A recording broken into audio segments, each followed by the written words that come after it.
Here at home, and so many of you guys may not know me, but this has been my home my entire life. I actually went to San Juan Elementary School, and my mom still teaches there. She's been there for over 25 years. But certainly it's always great to be home. And I was here, and I'm prepared to talk about housing, because housing has been my main focus in Sacramento, and it deserves the attention of every legislator in this state. And so I have all these notes, but hopefully I won't go on for too long. But I want to give you guys an update about our progress that we've made, or lack thereof. Because at the end of the day, I said it a couple months ago, or about a month ago when we were in Greenfield, is our legislative session ended on Saturday morning at 4 a.m. And when it ended, as I predicted, as many people have predicted, that housing is our #1 failure as a state legislature. And for a governor that spoke so boldly about housing and about making sure that we locally and as a state meet our housing goals, he failed. Absolutely failed. And so when I talk about where we are, our current state, and don't get me wrong, Mr. Newsom is an ally. He's a friend of mine. But this is a failure that we all have to own. And so certainly, it is our most pressing issue. And every single one of us can agree that housing is at a critical point in this state. And so 1 year ago, as a candidate, Gavin Newsom, he boldly pledged that by 2025, we would be sitting on 3.5 million new homes in this state to erase this housing crisis, the housing shortage we face in this state. And last month, we received some very some disturbing news, some data that showed that over last year, the amount of building permits that have been issued are 60% down, right? So over last year, we built, or the permits that were issued, 93,000. And in order to keep pace with demand, let alone close this housing shortage gap, we need to build, according to state experts, 180,000 units. So you subtract the 90,000 that were issued, that's a significant gap. This is just last year, in the midst of this crisis. But we're trending in the wrong direction, is the point. This third point, having been in Sacramento now for a few months, it feels like I've been there for 10 years, going through my first legislative session. It wore me out.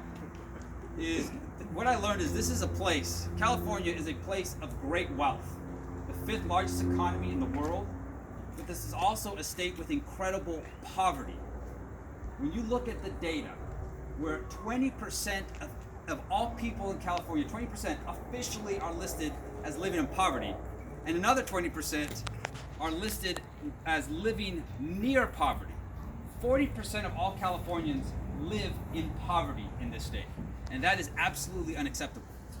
And I can tell you that as the first in the nation, rate in poverty, it is appalling. When you look at the #1 factor to this poverty, it's housing. It's housing. More and more of our income goes to housing. And I can tell you, homelessness, we see it in all our communities, let alone in San Francisco and LA and our largest cities. California houses more than half of all homeless people in this entire country. And it's really unacceptable. And so what is it going to take to solve this crisis? What is it really going to take? And in my opinion, it's going to take leadership. Leadership not only from state government, but leadership from all of you at the local level. Real leaders. There's my friend Anthony Patel is retiring. Wayne Norton's a candidate for that seat. There's 3 others. One of the candidates in that race recently said, I'm running because I don't want to, approve any development. Well, that's not leadership. And that's not the direction our community needs to go in, unfortunately. And I say that because I was very excited to hear MBEP's 3-point plan, which was, I just wrote it down here, which was employer housing, money, and advocacy. Because of all the advocates I met with in Sacramento, the one that really impressed me the most was this housing plan for California. It's a group, they call themselves the 3P. The 3 Ps, the 3 Ps housing plan for California, which is produce more housing is the first P, the most important P, the P that we did not get anything done around in Sacramento. The second P is protect tenants. And the third is to preserve housing to stop displacement in this state. So the two most significant bills we recently passed as a legislature and that the governor is expected to sign is Senate Bill 330 by Nancy Skinner, my friend from Oakland. And it's a bill that will prohibit cities and counties from creating new rules that have been proven and documented to prevent housing production, such as local moratoriums on housing. Not allowed anymore. The second is an anti-rent gouging measure, a rent cap. Assembly Bill 1482, which I was a proud co-sponsor. And it imposes a 5% rent cap plus inflation, up to, I believe, 8 or 10%. We've been criticized for approving this bill. And let me tell you, I wish that many people could wear my shoes and be on that assembly floor and experience what we've experienced as a legislator, and the stories that I've heard and the things I've witnessed. Why support a rent gouging measure in this state? A historic rent gouging measure, a rent cap. And I can tell you what did it for me is millions of Californians are facing longer and longer commutes.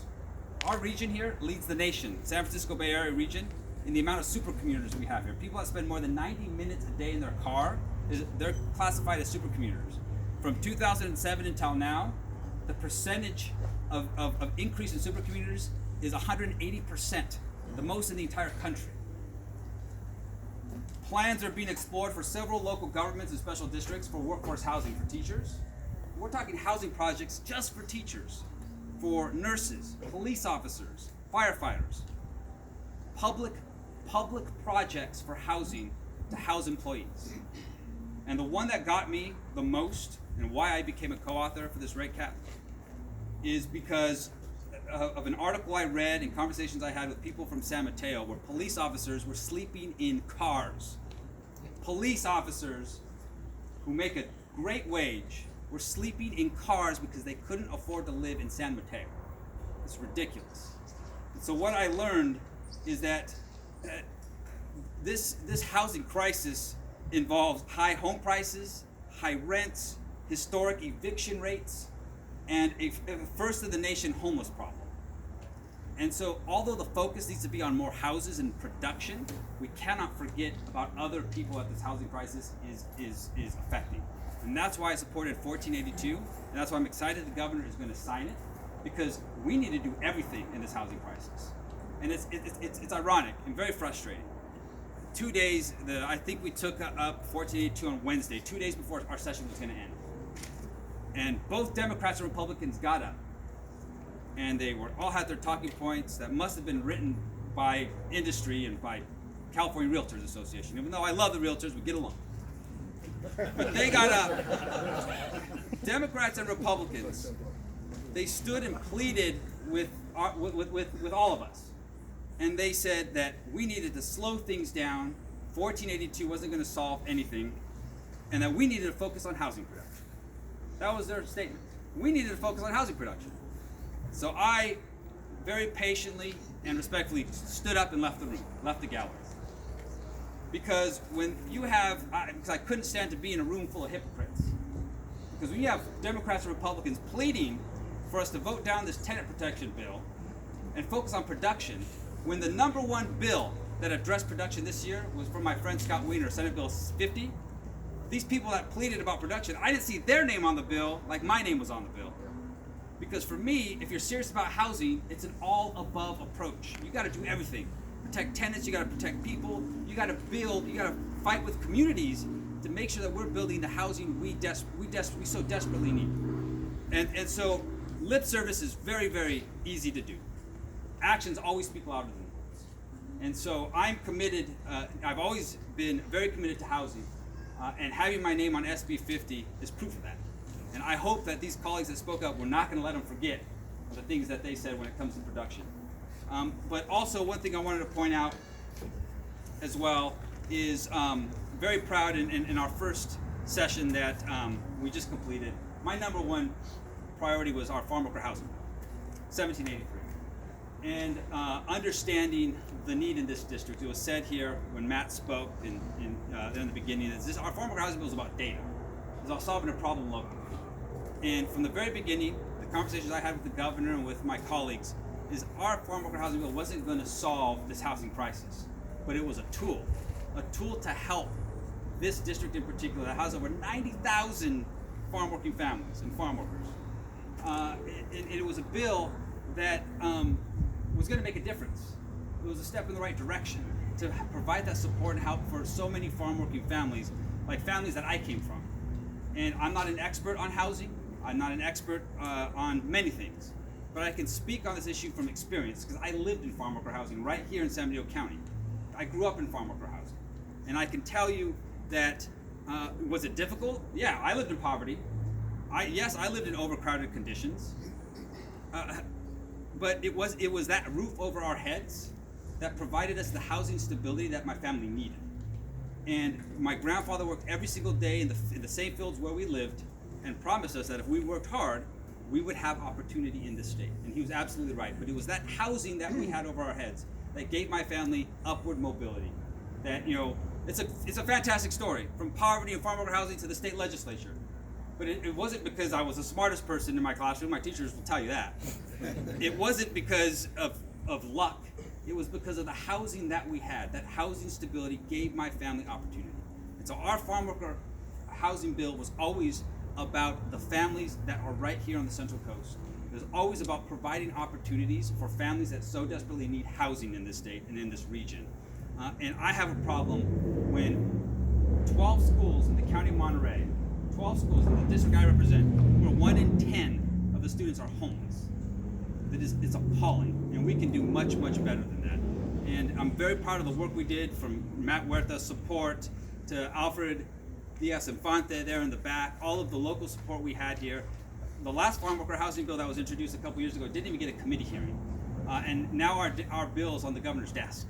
And we need his signature to move the bill in a very important direction for our region. And so I'm very proud of the support we've had locally from Cesar, from all the local elected officials that really rallied.